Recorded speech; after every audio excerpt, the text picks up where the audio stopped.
इस पूरे 45 दिन में 65 करोड़ से भी अधिक श्रद्धालुओं ने यहाँ श्रद्धा की डुबकी लगाई। आज एक रिकॉर्ड के रूप में, जो कि कभी इसके पहले नहीं हुआ और पूरे विश्व के पटल पे नहीं हुआ, वो हमारी टीम ने कर दिखाया है। हमारी सुरक्षा के प्रबंध अभी कुछ दिनों तक और भी रहेंगे, जब तक कि वहाँ हम लोगों ने एक बहुत बड़ी एसेट भी क्रिएट कर रखा है। जब उन तक डिसमेंटल होंगे, लोग अपने घरों को जाएंगे। महाकुंभ 2025 का अंतिम अमृत स्नान आज सुबह शुभ मुहूर्त में प्रारंभ हुआ। प्रयागराज के अतिरिक्त उत्तर प्रदेश के अन्य महत्वपूर्ण शहरों में और सभी शिवालयों में आज लोग, श्रद्धालु भारी संख्या में एकत्रित होकर जल चढ़ा रहे हैं अपने आराध्य को। और आज महाकुंभ 2025 अंतिम पड़ाव पे आ चुका है। अगर हम प्रयागराज की बात करें तो इस पूरे 45 दिन में 65 करोड़ से भी अधिक श्रद्धालुओं ने यहाँ श्रद्धा की डुबकी लगाई। उत्तर प्रदेश पुलिस ने माननीय मुख्यमंत्री जी के नेतृत्व में और उनके दिशा निर्देशन में भीड़ प्रबंधन, सिक्योरिटी, पुलिसिंग में तकनीक के इस्तेमाल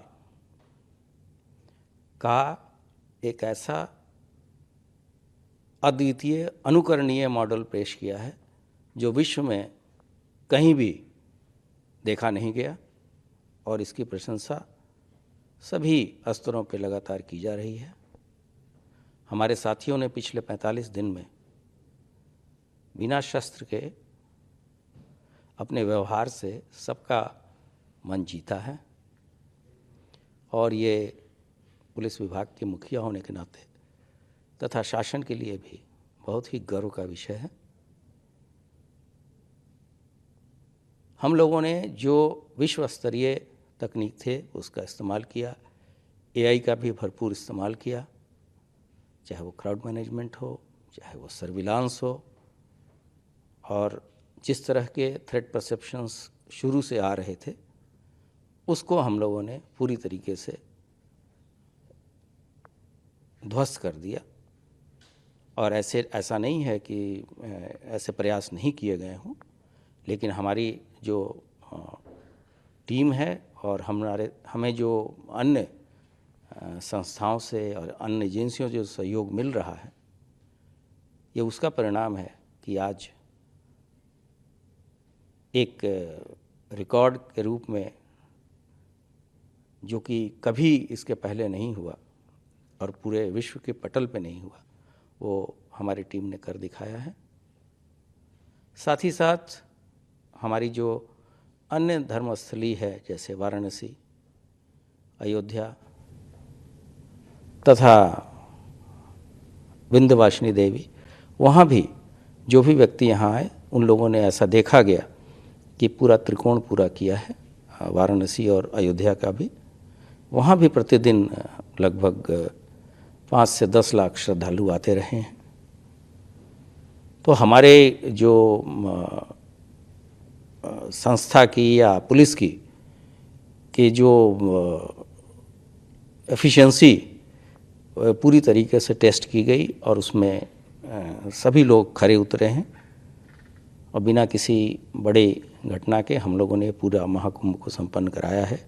आज भी वाराणसी में जो शैव अखाड़े हैं, जिनकी संख्या 7 है, उनमें से 5 लोगों ने काशी विश्वनाथ मंदिर में वो दर्शन कर लिया है। 2 अखाड़ों का अपराह्न में दर्शन होगा। रेलवे के साथ भी हमारा बहुत ही अच्छा समन्वय रहा, और प्रतिदिन लगभग जो मुख्य स्नानों के दिन 5 लाख और अन्य स्नानों के दिन लगभग 3 से 4 लाख लोग रेल सेवाओं का भी उन्होंने फ़ायदा उठाया। और रेल मंत्रालय, आरपीएफ तथा हमारी जीआरपी ने मिलके उनके आवागमन को पूरी तरीके से सुगम और सरल बनाने की हर संभव प्रयास किया। बीइंग यूपी डीजीपी मुखिया होने के नाते कितना बड़ा, जिस समय शुरुआत हो रही थी, क्योंकि आज 45 दिन पूरे होंगे और महाकुंभ पूर्ण होगा, अभी स्नान चल रहा है, कितना बड़ा चैलेंज था जिस समय स्टार्ट हुआ था, कि लग रहा था कि किस तरीके से कर पाएंगे या नहीं, हमें पूरा विश्वास था और मैंने शुरुआती दिनों में भी कहा था कि हमारे लिए अवसर है, हमारे लिए चैलेंज नहीं है। और हमारे साथियों ने 45 दिन तो कार्य किया ही, उसके पहले से भी लगभग 2 महीने से वो लोग लगातार मौके पे जाके उसकी ट्रेनिंग ली, वहाँ की टोपोग्राफी को देखा। हमने अपने लोगों को सॉफ्ट स्किल्स की ट्रेनिंग दी, गुड बिहेवियर की भी ट्रेनिंग दी, जिसका ये सुखद परिणाम है कि आपने खुद देखा होगा कि बिना किसी शस्त्र के लोगों ने किस तरह से दर्शनार्थियों को, श्रद्धालुओं के साथ पेश आए और 30,000 से भी अधिक खोए पाए लोगों को भी हम लोगों ने उनके परिवारीजनों से मिलाया। ऐसे ऐसे बहुत सारे उदाहरण हैं जो कि आने वाले जनरेशन्स को इंस्पायर करेंगे और ये एक ऐसा मॉडल है जिसको सभी राज्य जहाँ कुंभ भी होता है तथा बड़े कॉन्ग्रीगेशन होते हैं वो उससे सीख लेंगे। क्योंकि अभी स्नान चल रहा है, मैंने देखा कि पुलिस वहाँ पे सिर्फ एक सीटी के बल पे इतना बड़ा लार्ज गैदरिंग, हम कह सकते हैं दुनिया की सबसे बड़ी रिलीजियस गैदरिंग का जहाँ महाकुंभ हो रहा है, एक सीटी के बल पे उन्होंने लोगों को कंट्रोल कर रहे हैं या लाउड हेलर से। जी, एक ये बहुत बड़ी अपॉर्चुनिटी हमारे लिए थी, एक अवसर था और उसमें हम लोग खरे उतरे हैं। और इस पूरे 45 दिन में हमारे साथियों ने जो कार्य किया है वो मैंने पहले भी बोला कि उस तरह की चीज़ इतिहास में देखने को अभी तक नहीं मिली है और आगे के जनरेशन के लिए एक बहुत बड़ी सीख है। और जब कभी फिर यहाँ इस तरह का कुंभ होगा, इस लेवल का कुंभ होगा, तो इन चीज़ों को भी उसमें समाहित जरूर किया जाएगा। सर, चूँकि स्नान अभी चल रहा है और ये देखा जा रहा है कि काफ़ी बड़ी संख्या में जो स्नानार्थी हैं वो लगातार आते जा रहे हैं, तो कैसे कंट्रोल कर पा रहे हैं आप लोग, क्या मॉनिटरिंग कर रहे हैं कि ताकि जो स्नान के लिए जो आएंगे वो लोग रात तक करेंगे या जो बचेंगे उनको रोका नहीं जाएगा? नहीं, अब तो जो लोग भी वहाँ आ चुके हैं वो सभी स्नान उनको कराने की पूरी जिम्मेदारी और उनके सुरक्षा की जिम्मेदारी और उनको गंतव्य तक भेजने की जिम्मेदारी हमारी है। और हमारी, जैसा मैंने कहा कि तकनीक का इस्तेमाल करके हम भीड़ का आकलन करते हैं और उसी तरीके से लोगों को ऐसे जगहों पे, घाटों पे भेजते हैं कि जहाँ दबाव कम हो। और जो भी श्रद्धालु यहाँ आए हैं हम उनको सकुशल स्नान करने के पश्चात ही भेजेंगे। और हमारी सुरक्षा के प्रबंध अभी कुछ दिनों तक और भी रहेंगे, जब तक कि वहाँ हम लोगों ने एक बहुत बड़ी एसेट भी क्रिएट कर रखा है। जब उन तक डिसमेंटल होंगे, लोग अपने घरों को जाएंगे, इस बीच में किसी तरह की कोई अप्रिय घटना वहाँ ना हो, इसका हम लोग पूरा ख्याल रखेंगे। हम कह सकते हैं अंतिम स्नानार्थी के जाने तक पुलिस जी, हम अंतिम व्यक्ति के जाने तक वहाँ सुरक्षा देंगे।